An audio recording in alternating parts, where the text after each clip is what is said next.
Hey, Mike with Nerd Problems Gaming here, and today's video will be doing a review and how to play video on the board game Everdell Duo, so let's get into it. Alright, so now that we've got the game out, let's jump into a bit on how you play the game, and then I'll jump into my review after that. So Everdell has a few different options of how you play the game. There's a competitive mode, a cooperative mode, a challenge mode, and then even a campaign mode, where you and another player will work cooperatively over a longer campaign. And so depending on the mode, kind of adjust the story a little bit, but the basic overview is that if you're working competitively, you're two different mayors trying to build the best town. And if you're working cooperatively or going through the campaign mode, you're two mayors that are working together to build the best city versus being the two of you working against each other. And so to start off, players will choose which player they are. In the rulebook, it says the player that most recently took a nap would be the hare character, but you can again certainly choose something different if you want. But players will choose their respective players. And then from that point, to set up the board, what you'll do is you'll find these different event tokens, and you'll see on the bottom left corner, they're labeled with a letter. So you'll just want to stack all the A's together, the B's, the C's, the D's, and the E's, etc. You'll then simply shuffle each one of these lettered piles individually and then choose one from each pile. So let's say I did that. And then in the competitive game, you'll also be always including the fair event token. And then this journey token goes at the very end of the chain of events. And again, this is only in a competitive game.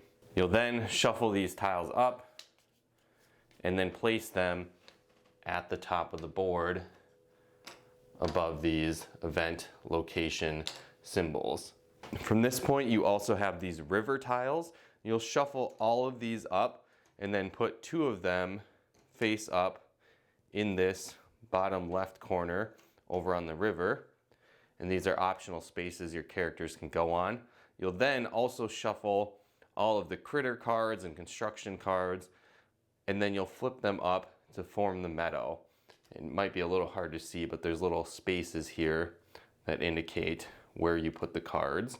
So you'll simply just flip these up to fill out the meadow.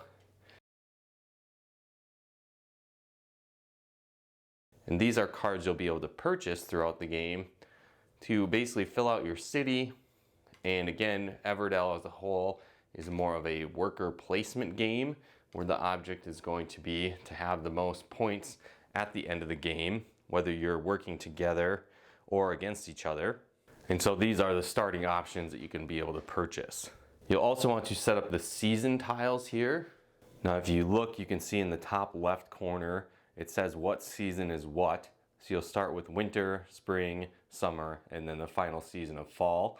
If you look at this side where there's kind of the hare and the tortoise and a line in between, this is the competitive side. And if you're playing cooperatively, you'll have them kind of on the same tile here with a skunk in the top right. And so this is the cooperative version that you'll use. Or if you're doing a campaign, you'll use this side. And then the bottom left here is if you're playing in the challenge mode, working together. So again, we're showing a competitive version here, so we'll just use this side. Now again, you can set the rest of these tiles off to the side for the events, as they won't be used for the rest of the game. Also in a competitive game, you have these skunk tokens. You won't actually need them in a competitive game, but if you were playing cooperatively, you would, as this kind of works as almost like an enemy computer player. Again, you would have these river tiles all face down off to the side once you've shuffled them up and picked your initial two. And again, you'll be drawing from this pile later in the game after each season is completed, as these river tiles will shift out after each season. So again, I'll just set them off to the side here. Again, we have this pile of the critters and construction cards off to the side as well. One last couple of setup things before the game starts. Both players will draw two critter cards each to start their starting hand. Another portion of the setup is activating these features on the season you're in. And so to start off the game, the hare would draw one card from the deck. That's what that symbol means. And that just simply goes in their hand. and then the tortoise would draw one from the deck and then one from the meadow. So that's this card drawing symbol with the little grass symbol there. So again, one from the pile for the tortoise, and they can choose any of these different creatures or buildings here in the meadow to add to their hand. So let's just say I took the king, for example, and then when you did that, you would simply flip back up another card from the pile to fill that space. Also, you look at the season tile to see which character goes first. And so in this case, the hare would go first and would have taken that card. And then when their turn was done, it would go to the tortoise and they would have taken those two cards.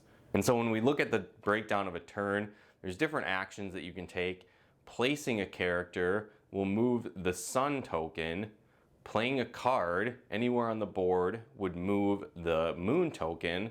Or you could draw a card from either the draw deck or the meadow, and then you get to pick whether you move the sun or the moon. And then at any time in your turn, you could discard two cards from your hand to choose any resource of your choice. That's what that symbol means. And so when it comes to placing, you can place on the board any of these different options that are here. We've got the river section and the farming section.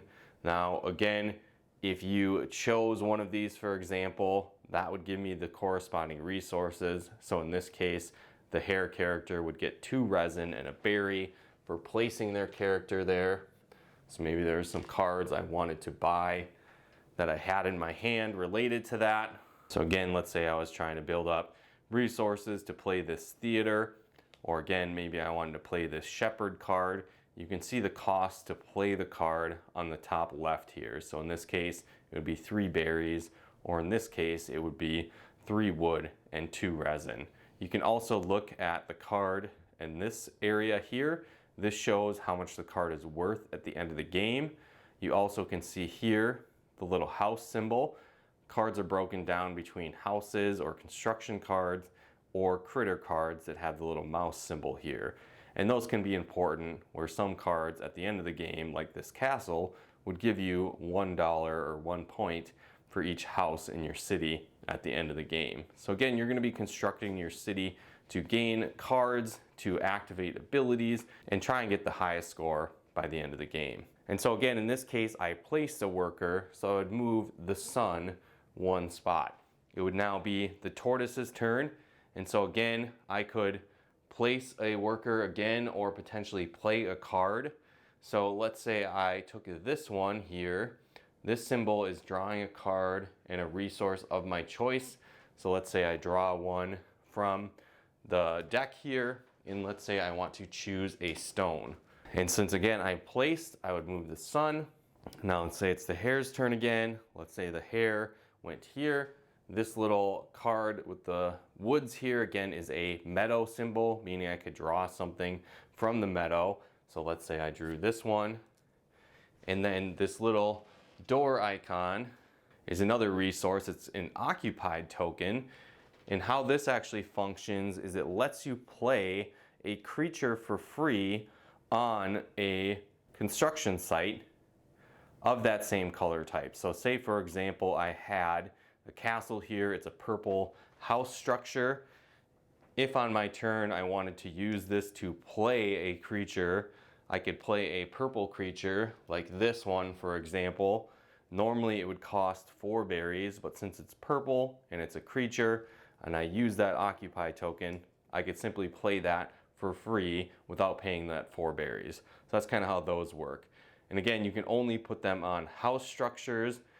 You can only have one of these per color of that house structure in your city area. And again, you can only play creatures of that matching color. So it has to be placed on a house or construction version of a card, and then that would activate playing a creature version of that same color for free.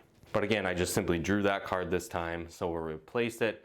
Again, that was a placement for the hare character, and then it would go back to the turtle. Now, when it comes to playing cards, you can either play them directly from your hand, or you could play them if they're touching either the sun or the moon icon here in the meadow. So for example, I could play either of these two if I had the resources because they're touching the moon, or I could play any of these four because it's touching the sun here. Now I'm in luck. I do have one stone as the tortoise character, so I could play a stone, and this hotel card is also only one stone to play, so this would go in my city. Now again, it has a special ability that activates one time in this brown color case, and so it says gain either any resource of my choice or $1 for each critter in my hand. So I can look in my hand, maybe not the best choice to play this on this turn. However, I've got one critter, two critters, the rest are houses, so I could get 2 gold or 2 resource of my choice. Let's say I just do gold, so I could do that here. And again, these are worth victory points at the end of the game. Again, I purchased a card here, or played a card, so I reflip that, and since I played a card, I would move the moon token. Again, let's say play will continue to go back and forth until the players have their sun and moon all the way to the right, and that would end the season. So I would simply remove that season token, and then we would move on to the next season. Now, some other symbols to pay attention to. This little sapling looking image here of a seed growing, this means you would activate all of those green cards that are in your city. So for example, let's say I had a few of these green cards in my city here, you would activate all of them. So this one, for example, says I can take 2 different resources. So I could take any of these resources, the wood, resin, stone, berry, and 2 of them. And then this one, I could trade in 1 wood for any resource of my choice and an extra coin. So I'd activate both of those if they happen to be in my city at the start of this season. Now again, when a new season does happen, players will take all of their placed workers back to their hands. They will also take out the river tiles and draw 2 new river tiles to start this next round. Now throughout the game, another thing you'll want to pay attention to are these event cards. And so these are worth points at the end of the game.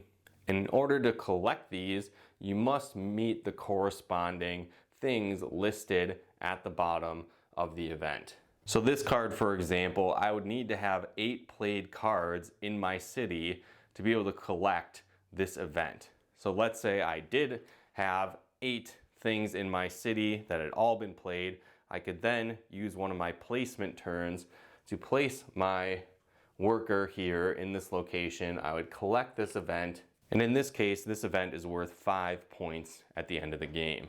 In addition to that, you would collect the resource listed here. So in this case, I would get 1 wood in addition to collecting that event. And so again, play will continue like this back and forth, placing workers, playing cards, drawing cards, collecting events, and more.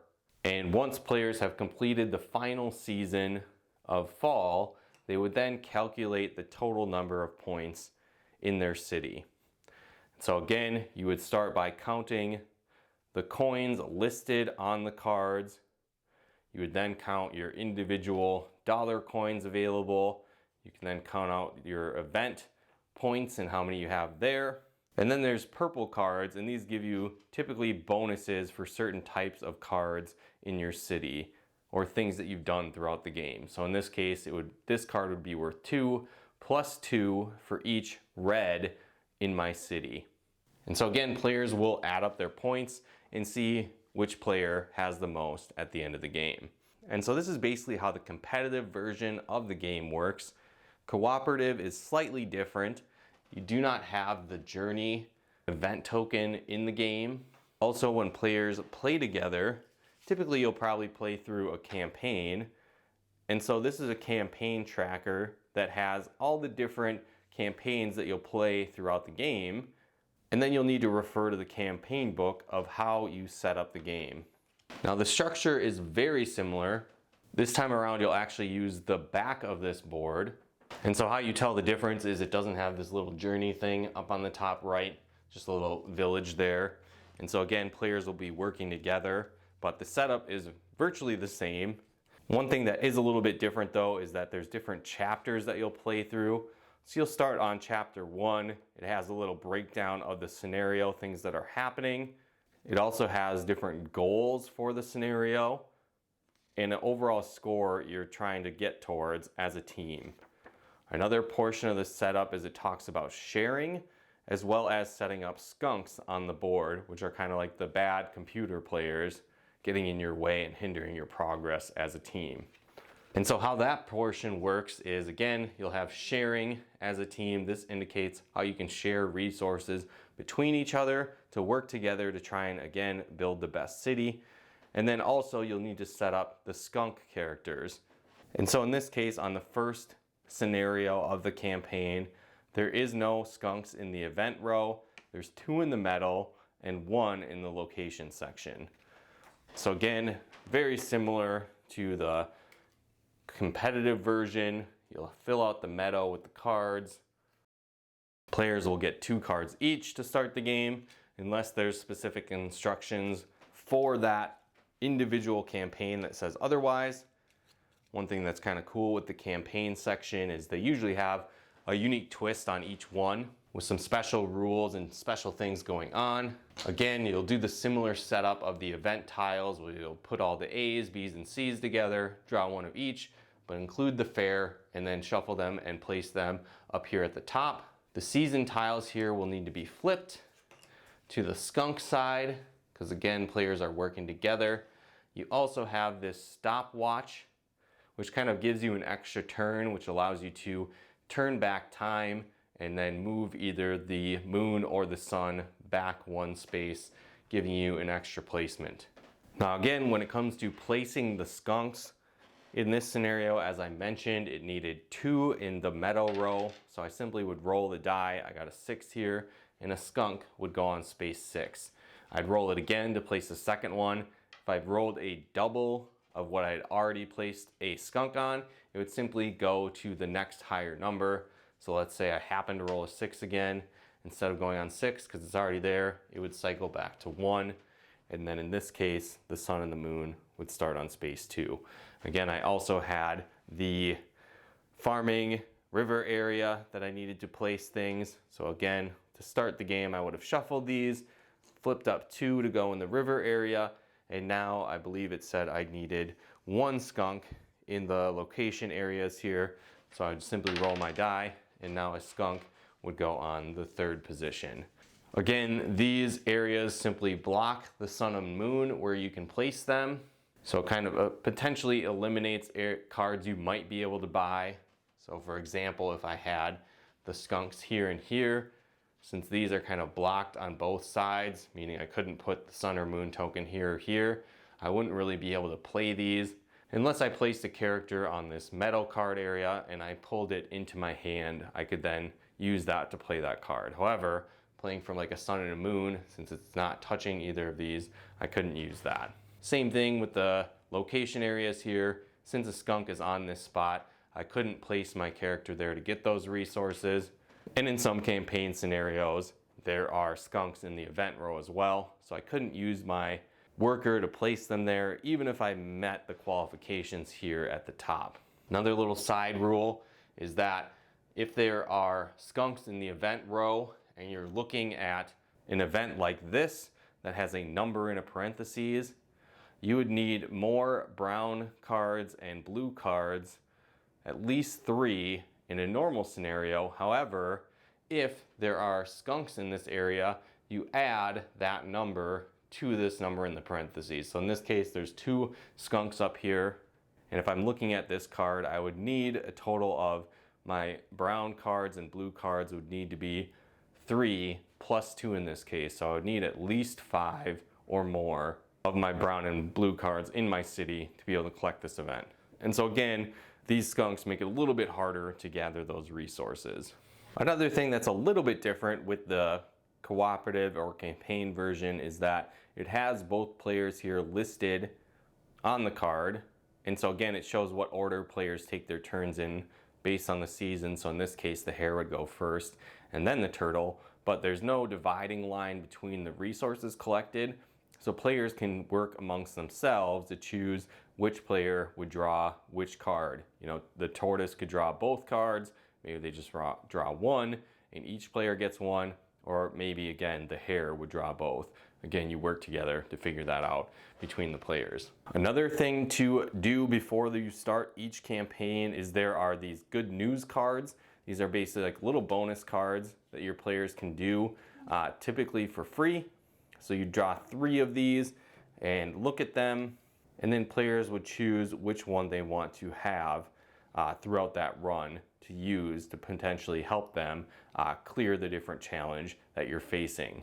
If you don't use these, they actually carry over to additional campaigns as you play multiple rounds. Another thing to note is that after each season, you would again remove your characters that have been placed on the board, and then you would re-roll the skunk locations after each round. So again, let's say you completed winter and I had my skunks here. I would simply re-roll for each one. This would now go on 5.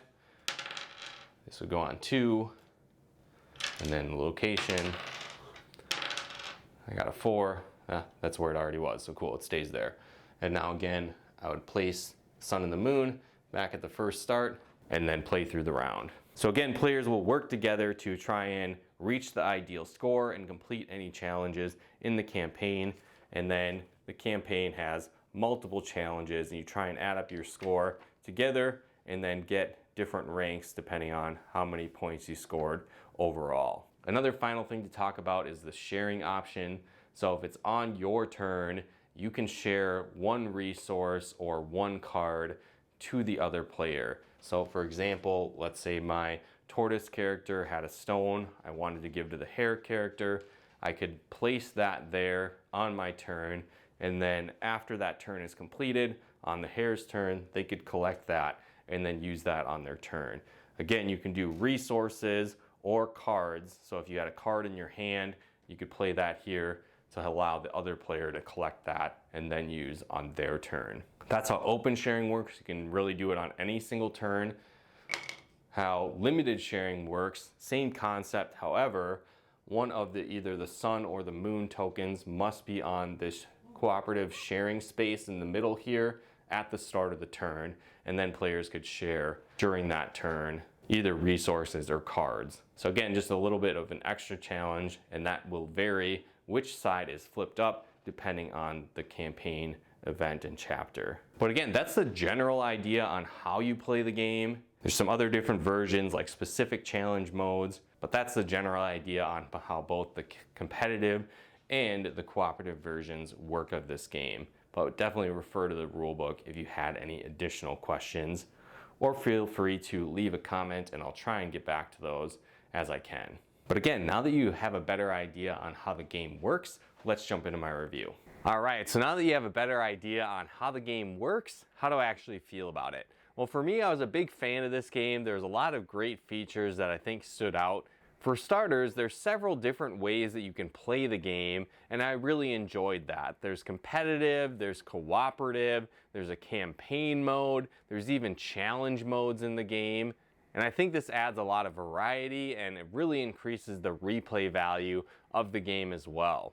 For example, my girlfriend and I played through the cooperative campaign of the game. It's 15 different scenarios. We did lose a couple times, so it was about 17 or 18 games in total that we played in order to complete the campaign, and that was a whole lot of fun. Each game takes about an hour, so again, probably around 20 hours of gameplay so far. And as I mentioned, it has an incredibly high replay value. So not only do you have all those different options of how you play the game, it's also randomized each time, having a different set of event cards out, having a different set of cards in the meadow when you play for the first time. There's different strategies you could go for every time, and the game definitely has an incredibly high replay value, which I really enjoyed. I really liked the artwork of the game, really brought it to life in this version, very similar to the original Everdell.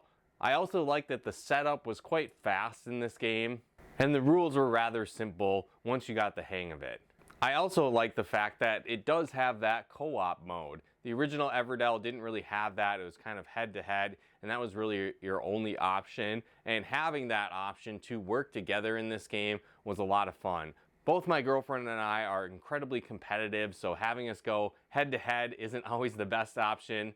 So having that option to work together was a great addition to this version of the game. It's also great for 2 players, as it's specifically designed for 2 players, where I think the original Everdell game can often play better with more than 2 players. You can still play it that way, but I do like that this one was almost specifically designed for that 2-player option. I did really like the cooperative campaign. It's broken up into different chapters, and each one really has its own unique theme to it and strategies in order to win. So for example, there's some missions where the village has flooded and you need to work around that. There's another chapter where a fire has happened, other chapters where there's famine, and much more. And so one thing that I like about the Everdell game in general is that there is so many different ways that you can build out your city to earn victory points to win the game. But this time around, with this campaign mode, it puts you in very unique situations, and you really need to think creatively to be able to accomplish all of your goals in each chapter, coming up with different unique combinations of critters and buildings you put in your city, how you place your workers strategically, and much more. And so I really thought the campaign pulled out all these very unique scenarios of how you could win the game and almost forced you to play with those strategies in each scenario. And having all these unique scenarios throughout the campaign really made you think and needed you to rework your strategy each time, which kept things fresh. The game is also more compact than the original Everdell, and as I mentioned, setup's a little bit faster. And while it's not really designed, I would say, specifically for a younger crowd, I think it could be easier for younger players to pick up, maybe compared to the original Everdell. Overall, I really enjoyed this game. It had great gameplay, fun artwork, cool missions, an awesome campaign, and incredibly high replay value. And so I think if you like worker placement games, this one is definitely a must play. And it's quickly become one of my favorite 2-player board games as well. But let me know your thoughts in the comments below. Have you played Everdell Duo yet? Have you enjoyed the original Everdell? Are there other worker placement games you'd recommend that are worth checking out? Let me know your thoughts in the comments below. And if you did want to pick up a copy of this game, we'll have a link below as well where you can do so. And if you like this video, be sure to hit that like button, as it really helps out the channel. And another really cool way you can help support the channel is we actually partnered with a company, Geek Crate, that puts together various bundles. So whether you like things like Harry Potter, Pokemon, Naruto, Marvel, and more, they've got different bundles for everything. They have a subscription service you can take advantage of, or buy just one-time bundle packs of various items. And so if you did want to check that out and help support the channel, head to nerdproblemsgaming.com/Geek Crate, and you'll actually get 15% off your order and help support our channel at the same time. So if you want to take advantage of that cool discount, be sure to head there as well. And if you like videos like this on video games, board games, and everything nerdy, check out one of our other videos here. And if you haven't done so yet, be sure to subscribe and turn on the bell notifications to get the latest updates of new nerd videos we put out. But once again, thanks for tuning in, and we'll talk to you more soon.